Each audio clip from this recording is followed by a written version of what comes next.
মানব শরীরে যতগুলো ডিজিজ আসে তার মোস্ট অফ ডিজিজ ঠান্ডা লেগে বাড়ে। এবার এই ঠান্ডা বিভিন্ন কারণে লাগতে পারে। ঠান্ডা যে কারণেই লাগুক না কেন, এই ঠান্ডা লেগে যে রোগগুলো হয় সেই রোগগুলোকে যদি আমরা পার্ট পার্ট করে শিখি তাহলে আমাদের রুগীকে আরোগ্য করতে সুবিধা হয়। তো আজকের ভিডিওতে আপনাদের দেখাবো যে ঠান্ডা লেগে মাথার যে রোগ ব্যাধি হয় সেই রোগ ব্যাধি সম্পর্কে বিস্তারিত তথ্য। এবার এই মাথার রোগের মধ্যে আমরা কোন কোন রোগ দেখি, তো তার মধ্যে মোস্ট অফ দেখি পেইন মানে হেডেক, আমরা যেটা দেখি মাথায় যন্ত্রণা। তারপরে ভার্টিগো দেখি, ভার্টিগো মানে হচ্ছে মাথা ঘোরা দেখি, মাথা ভারবোধ মানে হ্যাভিংনেস দেখি। এছাড়া মাথার আরও কিছু কিছু উপসর্গ আমরা দেখি, মাথায় ফাঁপাবোধও দেখি। তো আজকের ভিডিওতে এই ঠান্ডা লেগে মাথার যে রোগ ব্যাধি হয় সেই সম্পর্কে বিস্তারিত তথ্য আপনাদের সামনে খুব সহজ সরল ভাষায় ব্যাখ্যা করে শোনাবো। ভিডিওটি ভালো লাগলে লাইক কমেন্ট শেয়ার করবেন এবং আপনি যদি এই চ্যানেলে নতুন এসে থাকেন তাহলে চ্যানেলটিকে সাবস্ক্রাইব করে রাখবেন পরবর্তীতে নতুন ভিডিওর নোটিফিকেশন সবার আগে পাওয়ার জন্য। তো আমি চটপট লিখে ফেলি বিষয়বস্তুটা কি। বিষয়বস্তুটা হচ্ছে হেডেক,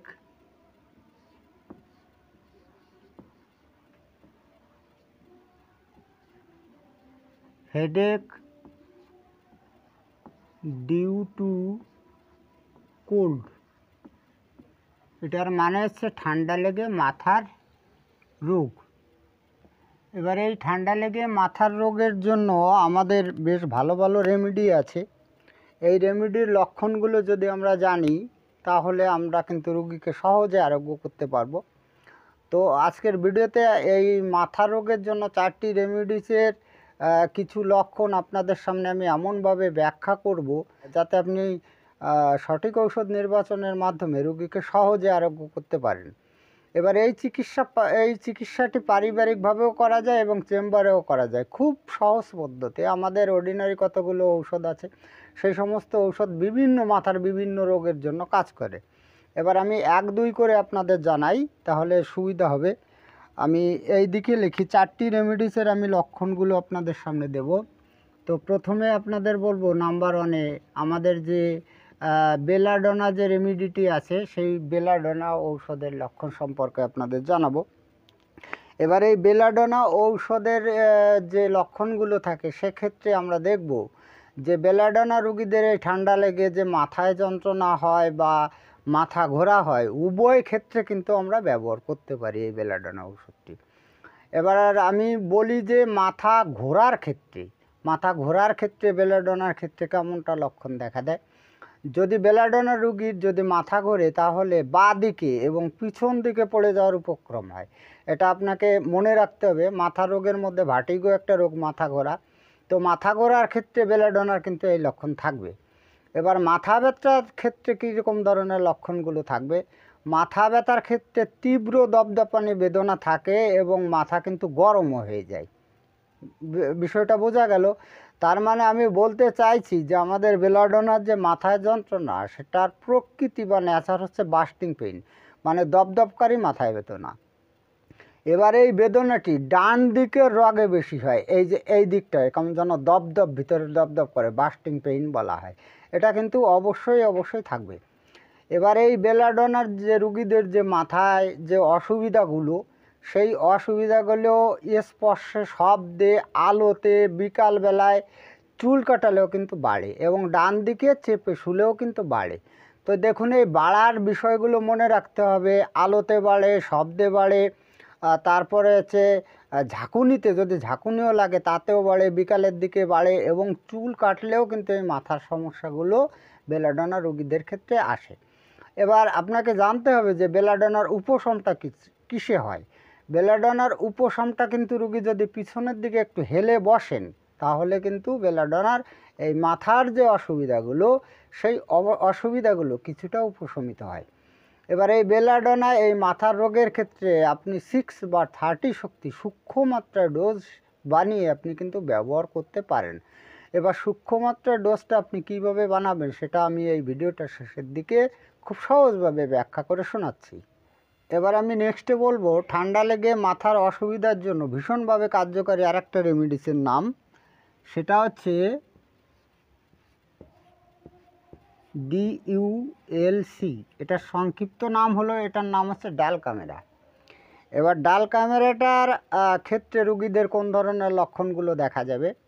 ডাল ক্যামেরার মাথায় বেদনা কিন্তু পিছন দিকে হয়, এবং এর একটা মজা আছে যে এই মাথা ব্যথা প্রথমে কিন্তু ওই ঘাট থেকে শুরু হয়, আর ধীরে ধীরে ধীরে ধীরে উপরের দিকে ওঠে। এই যে লক্ষণটি মোস্ট ইম্পর্ট্যান্ট একটি লক্ষণ। ডাল ক্যামেরা রুগীদের ঠান্ডা আবহাওয়া লেগে এই পিছন দিকে ভার বোধ হয়, ঠান্ডা বোধ হয়, তারপরে পিছন দিকে টন টন বোধ হয় বা অস্বস্তি বোধ হয়। এই ধরনের উপসর্গ কিন্তু ডাল ক্যামেরা রুগীদের অবশ্যই দেখতে পারবেন। এবার ডাল কামড়া রুগীদের একটা মজার উপশম আছে। সেই উপশমটা কি, যে রুগীরা যদি কারোর সঙ্গে কথাবার্তা বলে, ভদ্রভাবে যদি জেন্টেলিভাবে কথাবার্তা বলে, তাহলে এদের মাথার যে অসুবিধাগুলো, সেই অসুবিধাগুলো কিন্তু উপশমিত হয়ে যায়। এবার এই ডাল ক্যামেরা মেডিসিনটিও আপনি সূক্ষ্ম মাত্রায়, আমি পূর্বে যেমনভাবে বলেছি সেইভাবে ডোজ বানিয়ে ব্যবহার করতে পারেন। এবার আমি নেক্সটে বলি এ রোগের জন্য ভীষণভাবে কার্যকারী একটি রেমিডির নাম। রেমিডিটির নামটি লিখি, নাম্বার 3,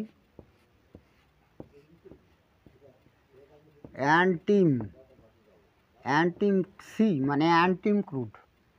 এবার এই অ্যান্টিম ক্রুড রুগীদের ক্ষেত্রে আমরা কোন ধরনের লক্ষণগুলো দেখতে পাবো? এই অ্যান্টিম ট্যাটেড রুগীদের এই কপালে ভারবোধ সহ মাথা ঘোরা, মানে কপালটায় ভারবোধ হয়, সঙ্গে কিন্তু ভার্টিগোটাও থাকে। তার জন্য বমি বমি হয়, মাথায় যন্ত্রণাও কিন্তু হয়। রুগীদের চেনার জন্য আরও একটা খুব সুন্দর সিমটম আছে, সেটা হচ্ছে যে অ্যান্টিম ট্যাটেড রুগীদের এই মাথার অসুবিধার জন্য কিন্তু চুল উঠে যায়। এর থেকে আমরা বুঝে নিতে পারবো যে অ্যান্টিম ট্যাটেড রুগী। এবার এই অ্যান্টিম ট্যাটেড রুগীদের মাথায় যন্ত্রণাগুলো স্নান করলে, টক খাদ্য খেলে, তারপরে সিঁড়ি দিয়ে উপরে উঠলে কিন্তু এদের মাথায় যন্ত্রণা বা মাথার সমস্যাগুলো বাড়ে। তাছাড়াও চর্মরোগ চাপা দেওয়ার ফলে অথবা পরিপাক্রিয়ার দুর্বলতার জন্য যদি মাথা ঘোরা হয়ে থাকে, যদি ডক্টরবাবু বুঝতে পারেন যে পেটের কোনো গোলযোগ আছে, পরিপাক্রিয়ার কোনো গোলযোগ আছে, তার জন্য মাথায় যন্ত্রণা হচ্ছে, বা চর্মরোগ চাপা দেওয়ার জন্য মাথায় যন্ত্রণা হচ্ছে, সেক্ষেত্রেও আপনি কিন্তু এই অ্যান্টিম ক্রুড ঔষধটি ব্যবহার করতে পারেন। তো এই রেমিডিটিও 6 বা 30 শক্তি আপনাকে সূক্ষ্ম মাত্রায় ডোজ বানিয়ে ব্যবহার করতে হবে। আমি সর্বশেষে বলবো এই রোগের জন্য ভীষণভাবে কার্যকারী একটি রেমিডিটির নাম লিখে ফেলি, নাম্বার 4-এ, নাক্স মস্কাটা। ঠিক আছে, সংক্ষিপ্ত নাম লিখলাম নাক্স মস্কাটা। এবার এই নাক্স মস্কাটার ক্ষেত্রে আমরা কোন ধরনের লক্ষণগুলো পেতে পারি? অনিদ্রা সহ মাথা ঘোরা এবং বেদনা। তো দেখুন, একটা যোগ হয়েছে, আগের ঔষধেরগুলোর থেকে একটা যোগ হয়েছে, সেটা হচ্ছে যে নাক্স মস্কাটা রোগীদের ক্ষেত্রে কিন্তু অনিদ্রা, মানে নিদ্রা হয় না। তো অনিদ্রা থাকে, সঙ্গে কিন্তু মাথা ঘোরা ও মাথায় বেদনাও থাকে। এছাড়া মাথার ভিতরে দপদপ করা, কটকট করার অনুভূতি এবং মাথা বড় হয়ে যাওয়ার অনুভূতিও কিন্তু তারা করে। রুগীরা মনে করে যে তার মাথার ভিতরে দপদপ করছে, মাথার ভিতরে কটকট করছে, ক্র্যাকিং হচ্ছে, বা মাথাটাই বড় হয়ে যাচ্ছে, এরকম কিন্তু এই নাক্স মস্কাটা রুগীরা কিন্তু মনে করে। আর এই নাক্স মস্কাটা রুগীদের বৃদ্ধি হয় স্পর্শে এবং খোলা বাতাসে। এই দুটি কারণে কিন্তু এদের রোগ ব্যাধি বাড়ে। এবার খোলা বাতাসে উপশমিত হয় আমাদের পালসেটিলায়, কিন্তু এটা কিন্তু তার বিপরীত লক্ষণ আছে, এগুলো ভালো করে বুঝে মনে রাখতে হবে।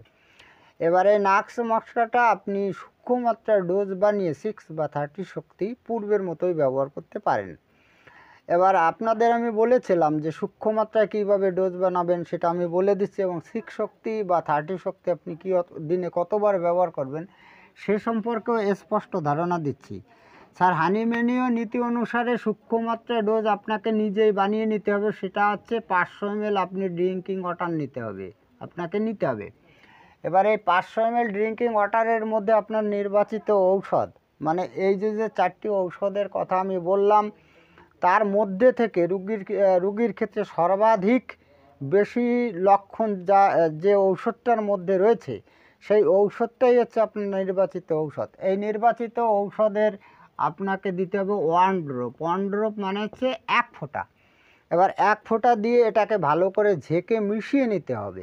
এবার ঝেঁকে মিশিয়ে নিয়ে এখান থেকে যদি আপনি 2 চা চামচ বা এই যে 500 ml যে বোতলটার যে ঢাকনা বা চিপিটি রয়েছে, সেই ঢাকনার 2 ঢাকনা খাওয়ালেও কিন্তু মোটামুটি সূক্ষ্ম মাত্রায় ডোজ হয়ে যাবে। এবার যদি আপনি এই সূক্ষ্ম মাত্রার ডোজ বানিয়ে নেন, তাহলে আপনি কিন্তু ঘন ঘন ঔষধ প্রয়োগ করতে পারবেন, তাতে আপনার কোনো রকম অসুবিধা হবে না, রোগের কোনো রকম অ্যাগ্রাভেশন হবে না। এবার আমরা সাধারণত যেভাবে ব্যবহার করি সেটা হচ্ছে কীরকম, যে আমরা 30 শক্তি দিনে 2 বার ব্যবহারের কথা বলি, আর 6 শক্তি দিনে 3 বার ব্যবহারের কথা বলি। এবার যদি আপনি এইভাবে তৈরি করে নেন, তাহলে 2 বারের থেকে অথবা আপনি 4 বারও ব্যবহার করতে পারেন। আর তরুণ রোগের ক্ষেত্রে কিন্তু অনেক সময় প্রয়োজন বোধে 1 ঘন্টা বা 2 ঘন্টা অন্তরও কিন্তু ঔষধ প্রয়োগ করতে হয়। তো সেক্ষেত্রে যদি আপনি এই সূক্ষ্ম মাত্রার ডোজ বানিয়ে নেন, তাহলে কিন্তু আপনার খুব উপকারে আসবে। আপনার রোগী কোনো প্রকার বিনা বাধায় রোগী কিন্তু আরোগ্য হয়ে যাবে। যাই হোক, আজকে এই পর্যন্তই। খুব তাড়াতাড়ি ফিরে আসবো নতুন গুরুত্বপূর্ণ বিষয়বস্তুর ভিডিও নিয়ে।